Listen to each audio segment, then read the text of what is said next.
All right, here is a look at number 2 in the series of Series 1 NECROMOLDS, the GRAVEGHOUL. The GRAVEGHOUL is a shambling coffin, a reanimated coffin with corpses in the world out to attack people.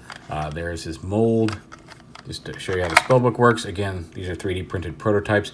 And here's his card. He does have a nature that allows him to synergize with melee attacks, and that means any other, it can't be another GRAVEGHOUL, but any other unique creature that has, not unique, but any other creature that's of a differing mold that has a highlighted melee attack, means if they're within a close distance of each other, instead of rolling 1 dice for melee combat, he gets to roll 2. And that can benefit by having more in range. So the more synergized natures nearby, he gets to roll dice, extra dice. He's got 1 ranged attack, 1 ranged attack die, 1 ranged defense die.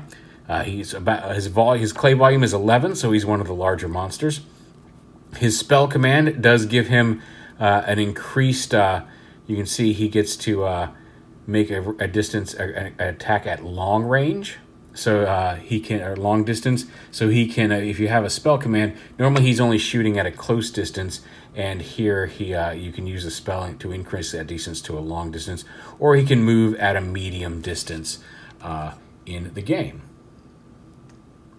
Which again, if you've watched the gameplay video, you'll have an idea of what we're talking about. This is more kind of after showing the basic gameplay. Here's looks at all the individual monsters. So we'll go ahead and see how he molds and see how he smashes. That's actually way too much clay for this guy. You'll kind of get a feel for it as you play with these. So we'll go ahead and mush him together here. Ooze out that clay. The game is so much fun, and molding the monsters is part of it. You can see there he is now. He's a walking coffin. He's got a little skeleton. He's carrying a skeleton in his bony hands. And there he stands up. There he is. That's what he looks like on the battle mat. This is actually the game board, at least the Series 1 game board, the Battle of the Twins Veil. So this is what he'll look like as you move him around on the game board. And of course, there are winners and there are losers. So let's see how the GRAVEGHOUL smashes.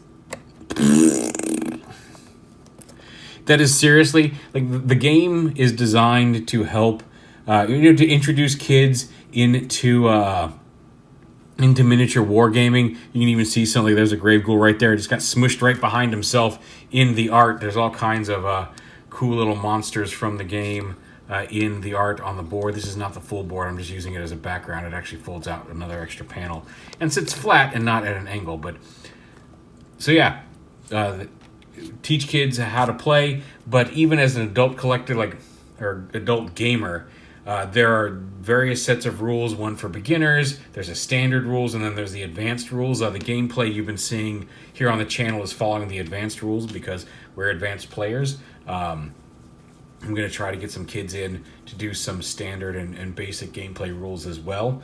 But it's a really simple game, and it's quick, it's fun, it's easy.